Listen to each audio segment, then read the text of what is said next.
Right. So, good afternoon and welcome from the Global Healthcare Management Program at the GBSH UCL. I am Dr. Shaila Zaidi. I'm the program lead across all routes. And with me is Dr. Kate Honeyford, who is the route lead for GHM Analytics. So, we are both delighted to welcome you today to the taster session for the GHM Analytics route. And before we start, I just want to remind you that the lecture is being recorded and it will be sent to you through an email link that will shortly follow. You can type in your questions in the chat box, and we'll be coming around to that later after the taster lecture is delivered. So there is room to type in your questions. Before we begin, I would again like to thank you and introduce Dr. Kate Honeyford. So Kate, who's my colleague, is a lecturer in health informatics, and she has worked extensively using electronic health data to evaluate digital health interventions, designing data-driven solutions, and using digital alerts to identify patients at risk of deterioration. So that's some of her research. She teaches one of the modules on the analytics route, and she has designed much of the analytics route. So it's over to Kate to give you a bit of an overview of what she's pulled out for you today and to begin the session. Thank you so much for being with us today. Welcome.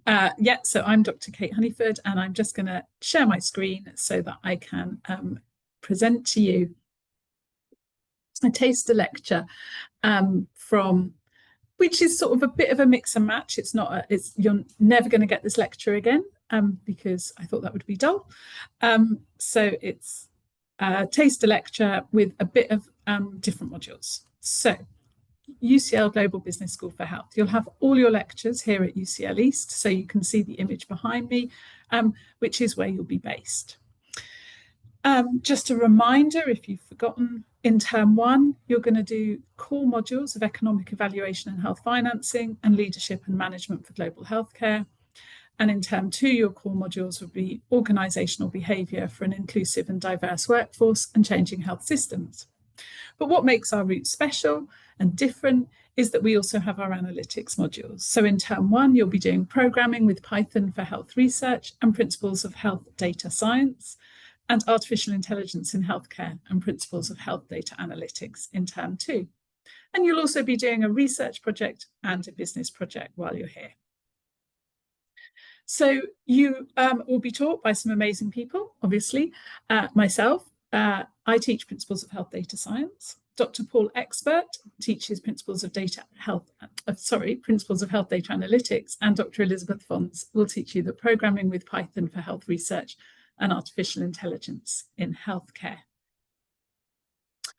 So what makes health data science and analytics interesting? What makes it special?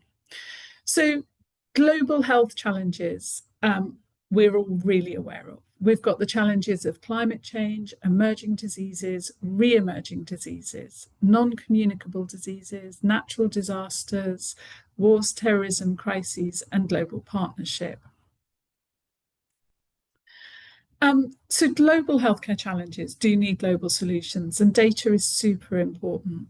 But also, there will be national healthcare challenges. Wherever you're based, there will be national challenges, and you might want to think about what they are. For me, they're going to be the same. We've got challenges of climate change, emerging disease, re-emerging disease, non-communicable diseases, things like diabetes, natural disasters, wars, terrorism, crises, and the challenge of global partnerships. So our national health challenges will be very similar to our global health challenges.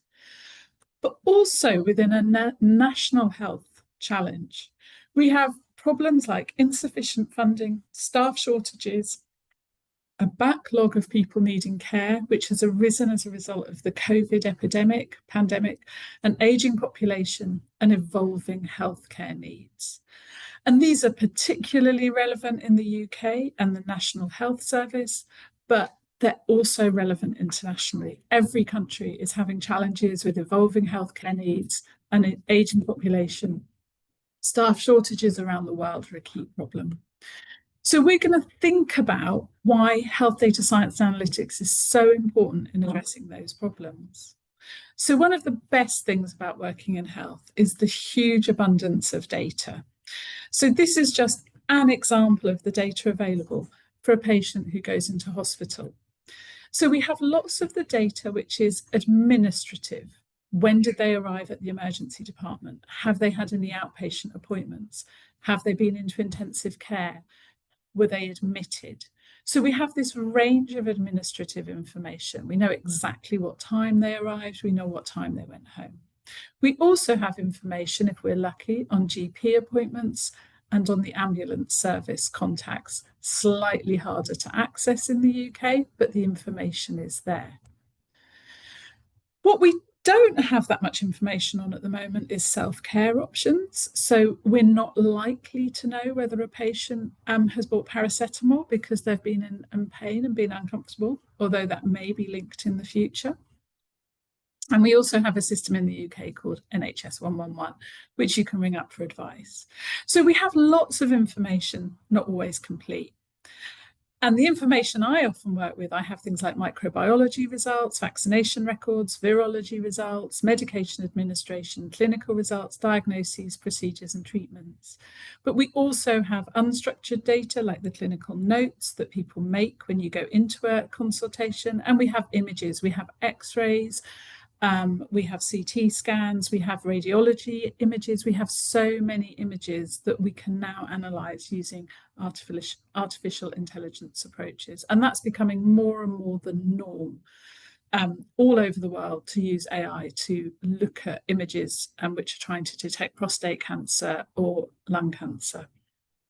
So if you do health data science and analytics, what you do is you learn about the ontologies of this data science, you learn about how we can code them, how we can make sure we've got the same information across different hospitals in different countries, which are using different information. So I thought I'd pick a particular issue that we have in the UK. We have a real problem with emergency departments. I took this image just before I came in here. So this is Milton Keynes University Hospital. It's just a hospital north of London. And it tells you exactly how many patients are waiting in the emergency department. At midday, there were 59 patients. The average waiting time to be triaged, so that's to have a nurse come and look at you and say, yes, you're serious, or no, you're not, is 32 minutes. That's okay. Average time in the emergency department, 13.5 hours. That's not ideal for anyone who's uncomfortable, in pain, waiting to get some kind of diagnosis. Earlier this year, it became apparent that it was now normal in NHS, that's English hospitals, for patients to be treated in corridors and even car parks because they're so full that there's nowhere to look after people. You can't admit them, you can't treat them in the normal A&E space. And what we have on the right, as you look at it, is an image of the UK. And you can see that actually there's differences across the country. So one solution that maybe works in one area of London might not be true in a different area of London. So, as I said, this is a UK example, but if you look, it's clearly a problem in many countries. UHL overcrowding shows clear need for second emergency department. I mean, that one's only from Ireland, so very close. But the academic paper about early attention to an early attention strategy to reduce emergency room overcrowding in an academic institution, that's from Columbia, so not so close. And then there's also articles about Connecticut in the United States. And I mean, I just picked a small sample. Many countries in the world have a similar problem, that emergency departments have too many people for what they can deliver. So one of the things we do in analytics, as analysts, as statisticians, as health scientists, is we often reduce things to quite a simple model.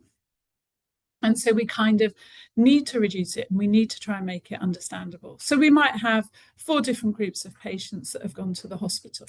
A patient might feel unwell, a patient might feel acutely unwell. And this is where you have to work with clinicians and sometimes patients to understand the difference. So to be acutely unwell might be to have had a heart attack or a stroke, to have respiratory problems, which mean you can't breathe. To feel unwell is much harder to define. It could be a whole range of symptoms that you're experiencing. You might have had a headache for a few days and nothing's making it go away, and you're getting a little bit nervous. You might be finding it a little bit difficult to breathe, but you're still able to get oxygen in. And then we also have patients who've had an accident. So it might be a minor accident. You might have sprained your ankle walking down the stairs, or hurt your wrist playing sport. And we also have major injuries, so car crashes which result in trauma. So we have these 4 groups of patients, and that's quite common. And one of the things we might do as analysts is work with clinicians to categorize patients to determine which category to put them into. And one of the things that we might do with machine learning is, having talked to clinicians and come up with some basic rules, we might use a machine learning and AI approach to make that more sophisticated. So in this case study that we're looking at, I'm thinking of these 2 groups with the dotted line. The patient feels unwell and the patient has a minor injury as potentially avoidable visits to the emergency department. Potentially they didn't need to be there. Okay, and that's an assumption. We don't know if that's true for all of them, but we're thinking, okay, so there are some patients who probably didn't need to go there. So we're thinking, I wonder what they did instead. So some patients who feel unwell will go straight to the emergency department. They won't do anything else. They'll just go straight to the emergency department. Some of them might try and see their GP. They might see this primary care physician, and they might be unsatisfied with what the doctor says, and they might say, well, I'm going to go to the ED anyway. They might not be able to get an appointment to see their GP, or the GP might actually recommend that they go. So in this context, a GP is a primary care physician, someone in the locality.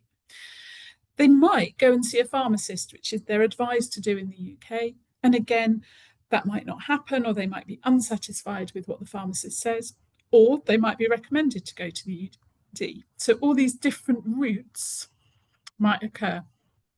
And they might ring a help number, which again might recommend they go to the ED.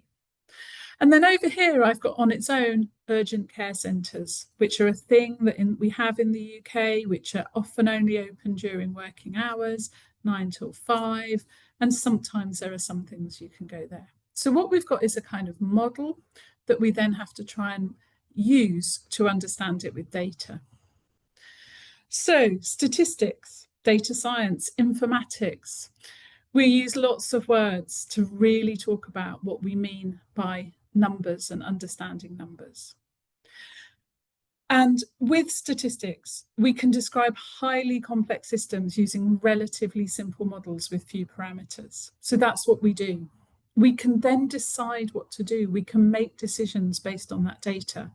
And if we're good, we can make accurate predictions as to what might happen in the future based on previous experience. So we can understand what is happening now. We can then make a recommendation, and we can even predict what might happen if we adopt that recommendation.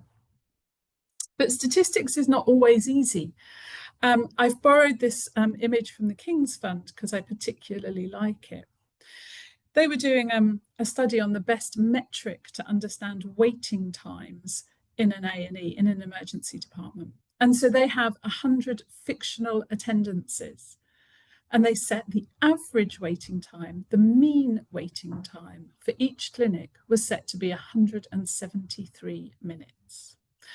And what these 4 images show you is all these patterns would lead to an average waiting time of 173 minutes. So the first image, which is in red, shows you the kind of typical thing where we think some people might wait a long time and some people might not wait very long. So it's kind of a little bit, everyone waits, it's a little bit kind of, it's not a normal distribution, it's a bit more random than that. But some people don't wait for very long, and some people wait for quite a long time, and some people are in the middle.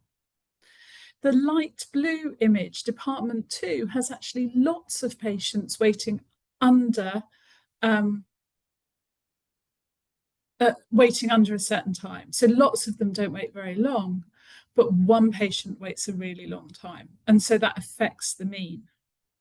Image 3, we can see that there's a group that don't wait very long at all and a group that wait a long time, and that affects. But still, the average time is the same as the other 3. And then the last image is where every attendance lasts exactly 173 minutes.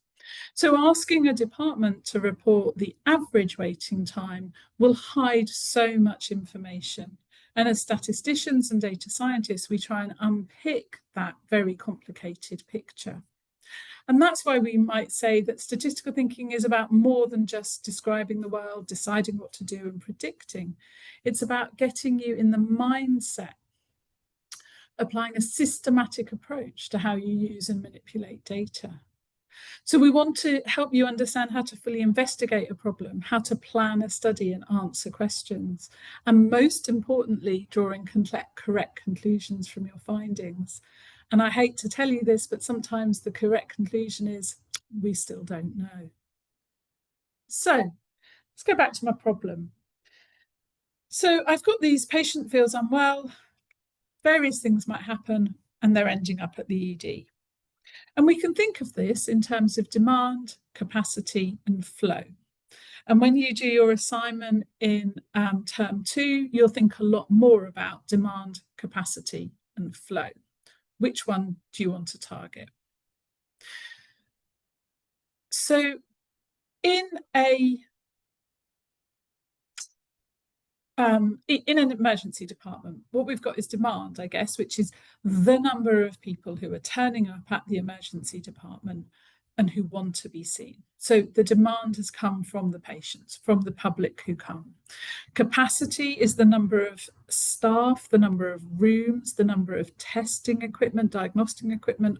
Capacity can be quite a large range of things. It's often staff, but not always. It might be the physical space. And then flow. So flow is how good are we at identifying the patient that we need to be seen quickly, seeing them and discharging them to the next phase of treatment. How often do things get blocked? How often are we waiting for something to happen that maybe isn't directly related to capacity? It might be a systems thing. So what I'm going to ask you to do is to go to mentimeter.com, and you will do this in lectures. And I thought, well, if you're going to have a taster lecture, let's introduce Mentimeter. So the URL is www.menti.com, or you should be able to use the QR code in the corner of this screen. And if you go to the URL, you should get you need to put in a code, and that should work. So I can't see any of you, but hopefully you will put something in the chat if that's not working for you. And you should get a question. What do we have control over? Suggest how we could reduce ED overcrowding by targeting demand, capacity, or flow. And I see we've already got 2 answers, which is amazing, but it would be great to have some more. I don't know if Lauren can see if there's anything in the chat, if anyone's said they can't access it. So we could reduce demand in the ED by providing more GPs. So yeah, that makes sense to me. Or we could signpost patients to alternative sources of treatment to reduce demand. Nice idea. We could educate patients on more primary care issues where self-care is more than appropriate. Great, really helpful. So understanding when you can treat yourself. I do really remember being in an emergency department with someone who'd had quite a serious injury, and someone came in because they had quite a lot of insect bites, and they were quite nasty, but you do feel that that person might have been able to go to the pharmacist or just to take an antihistamine. Not that I'm giving anyone medical advice, obviously. Anyone else ready to share an idea? It would be great if a couple more of you put an idea into the Mentimeter.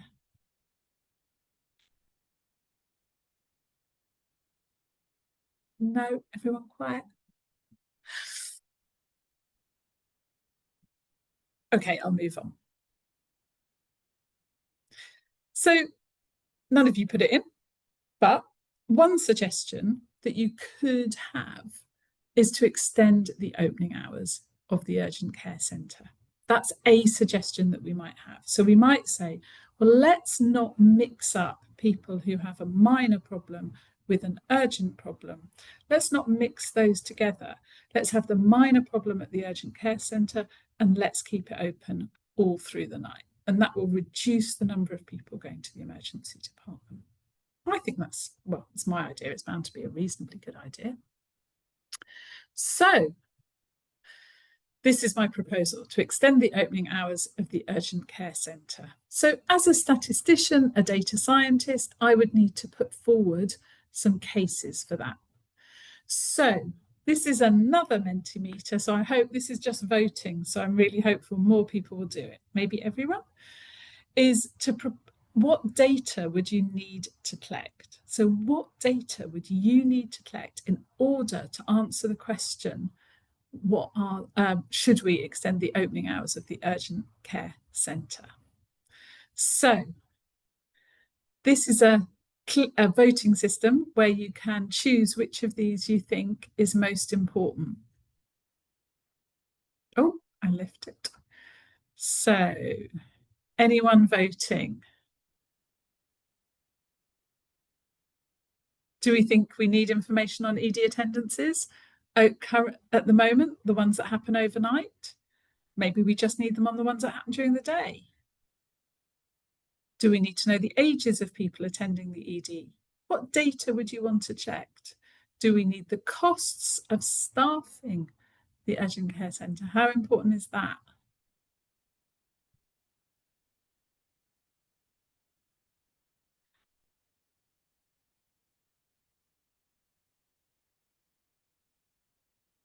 So at the moment, I feel that the most important thing, I think, I can't see the bottom right, is the ED attendances between 5 and 9. That makes sense to me.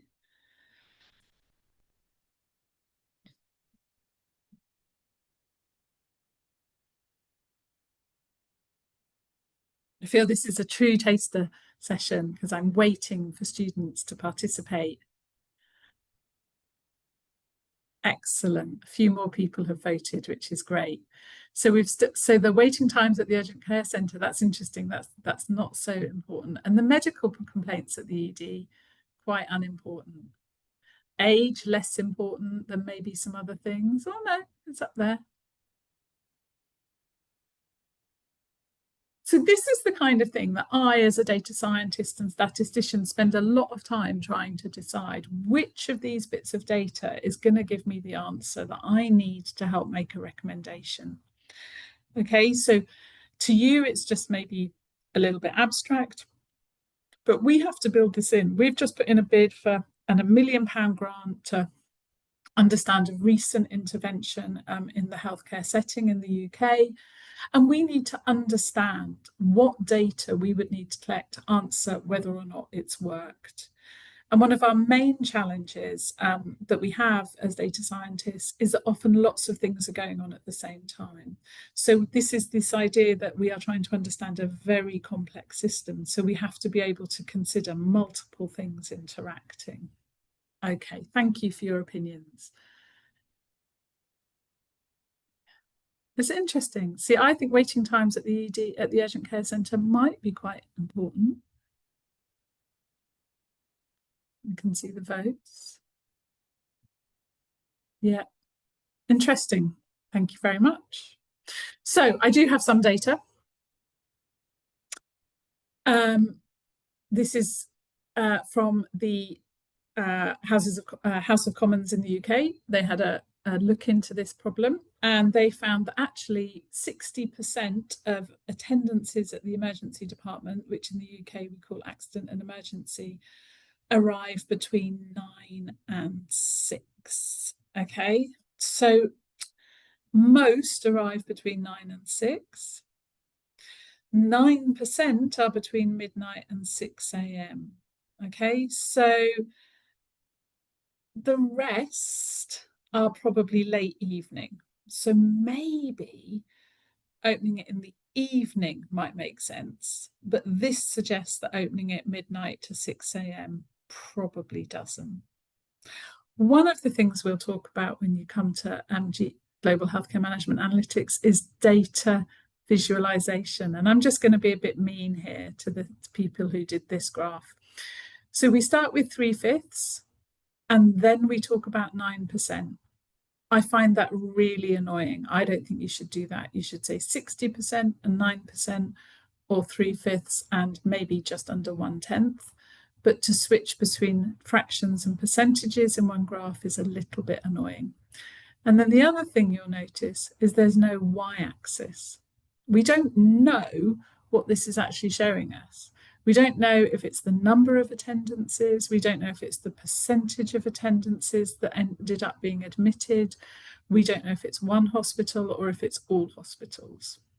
And so this is a slightly poor representation, but it does show us the general pattern. So at the moment, I would argue that my idea of extending the opening hours to 24 hours might not be the right thing, but possibly extending it beyond 5 o'clock is quite important.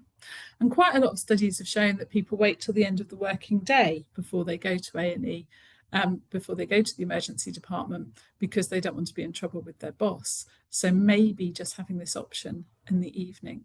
Also, a lot of people who go to the emergency department have actually been playing sport, things like sprained ankles, sprained wrists, cuts, grazes, often a result of sport, and that can often be in the early evening.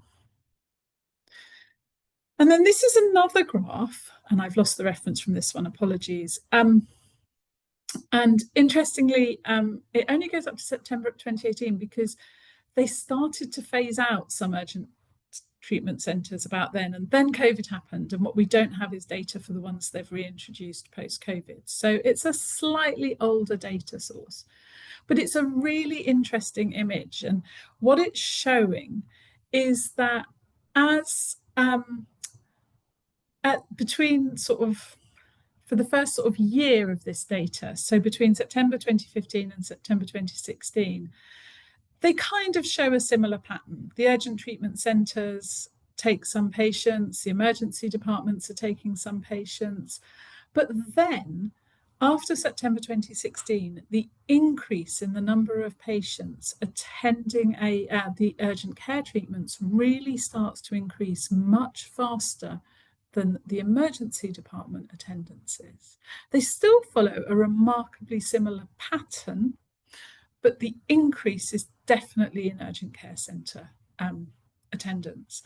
So what's interesting about this is by having the urgent care centre attendance increase, the emergency department attendance did not decrease. We see no evidence that this is replacing emergency department attendances, but what it might be doing is stopping those patients going to the emergency department.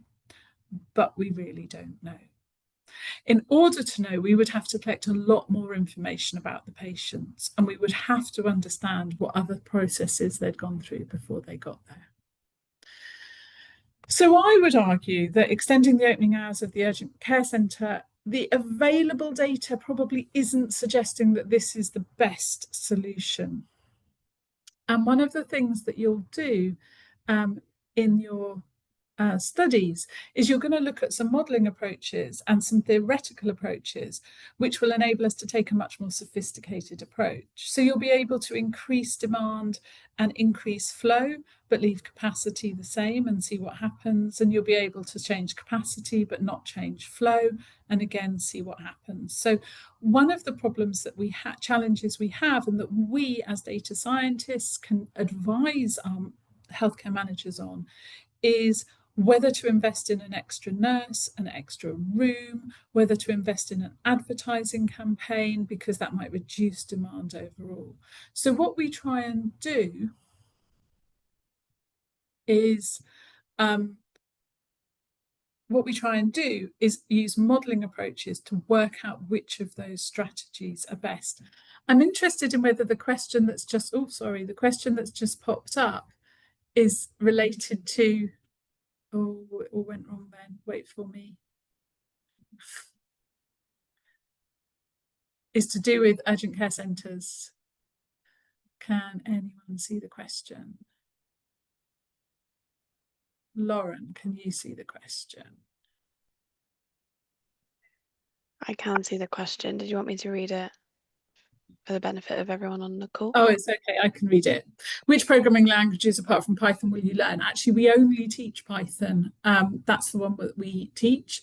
In the summer term, you'll get exposed to SQL and a little bit of R, but as an option, as an enrichment option. But the one that you'll be examined on and assessed on will be Python. So maybe not directly related to this, but I was interested to know whether it was related. So apologies for interrupting myself. So what we have is this idea that we can look at the data, we can understand, but what we need is more, what we'll give you is more sophisticated methods to really try and answer this question. So, may have been a bit fast, I apologise.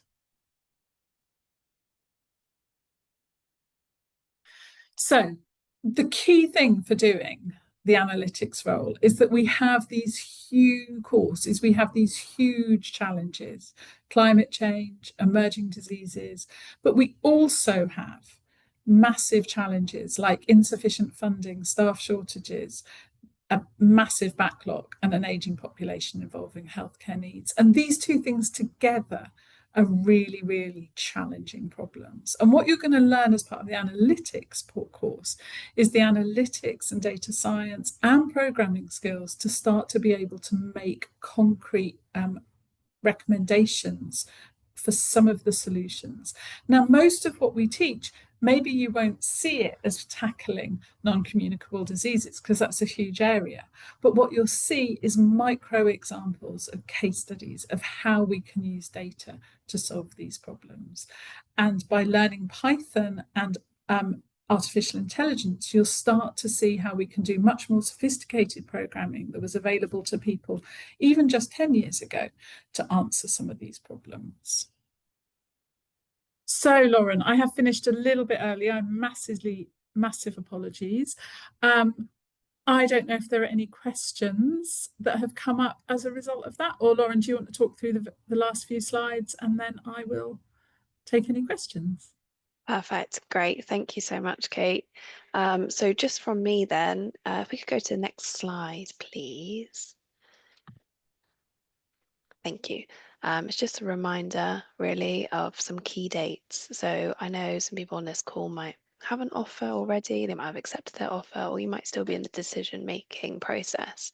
So just to flag that our applications close on the 27th of June if you require a visa, and on the 29th of August if you don't.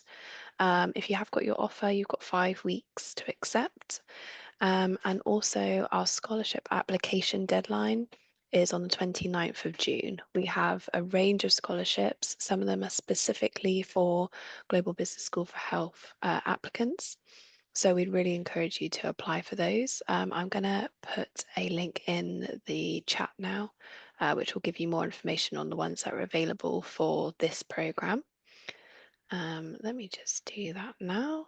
And then would you just mind going to the next slide, please, Kate?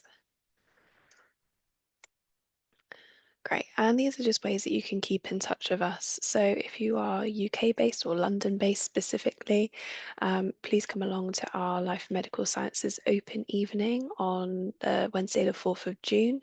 A lot of our programme leads will be there. You can have a chat in person.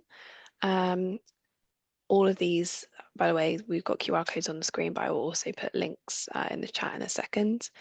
So that's our Life Medical Sciences open evening. If you'd like to come along for another taster lecture, we've got taster lectures running for all of our programmes and routes throughout May and June. So please register for another if you're interested. And if you are looking to speak to Kate or Shayla or any of our other programme leads on a one-to-one basis, we have an opportunity where you can book a slot for a 15-minute virtual appointment. So yes, I'll put those links in the chat now. We're on social media, so if you'd like to follow us and see what goes on at the Global Business School for Health. There's a lot going on all the time in all different factions of the department. So please follow us on LinkedIn, Instagram, X, to keep in touch with us. I'm just going to pop those links in the chat, and whilst I do that, we would encourage any questions that you might have, just to pop them in the Q&A box now, and we can address them for the remainder of this lecture. I think we might have one. I'm just going to pop the links in. So while you're doing that, I'll answer the question. So you'll be studying part-time, which days are you expected to attend during the week, as I work full-time currently. So part-time study can be a little bit complicated because we have to wait till the timetable is confirmed before we can tell you which days you'll have to come in. And I know that's really difficult, but I know one part-time student this year did Monday, Thursday in the first academic term, and then did a different combination of days, which I think still did Mondays, but had to do a Tuesday in the second term. So you will not be able to say, we will not be able to tell you now that it's definitely Mondays and Thursdays, and it might not be the same 2 days in the second term as well. So do bear that in mind. If you email me, and I would recommend emailing me, and then as soon as the timetable comes out, I can share it with you. But the challenge is that the timetable kind of drives what days we do things, and that's why I can't give you a definitive answer now. So I would really recommend emailing me directly, and then as soon as the timetable comes out, I'll get back to you and we can start discussing what combination of days will suit you. I know it doesn't answer your question, but I hope it makes some sense. Perfect. So yes, if you've got any more questions, we're here to answer them now. Great opportunity to ask away. Anything about the lecture or the programme specifically?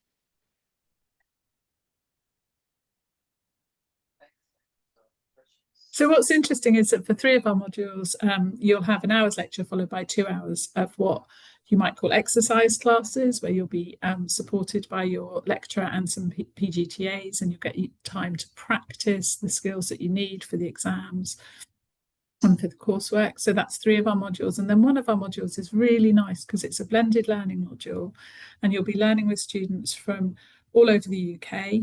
And so they'll have, some of them are currently working for the National Health Service, some of them are working for other organisations, and then there'll be you guys, and you'll come together for some face-to-face sessions for 3 days. And so you'll have a chance to kind of learn independent learning skills in that sense and self-pace. All of our analytics modules we deliver with the Institute of Health Informatics, which is one of the world's leading health informatics institutes. And some of the people that will teach you, some of the professors and lecturers, are absolute leading experts in the research using health data to make recommendations.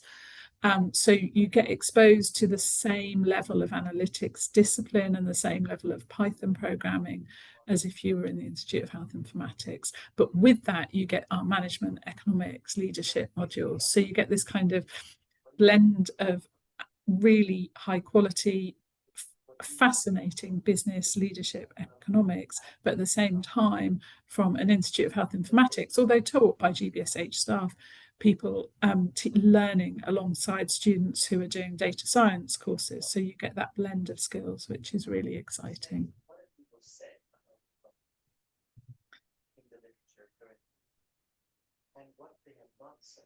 We will hang on for a few more minutes for any questions to come in. I'm really interested in where people are. If you feel brave, and you can put in the question and answer where you're dialing in from, but you don't have to. Or if you currently work in a health, no, you don't need to tell me that. I was just interested if you currently work in health, because I've done a lot of the admissions process, and you're really, really mixed. So lots of people with a finance and maths background, international supply chain background, but also biomedical sciences and health. So a real mixture of students. So it'll be really exciting when you arrive to get to know each other, and you'll have very different undergraduate and work experiences. So it'll be a really exciting time.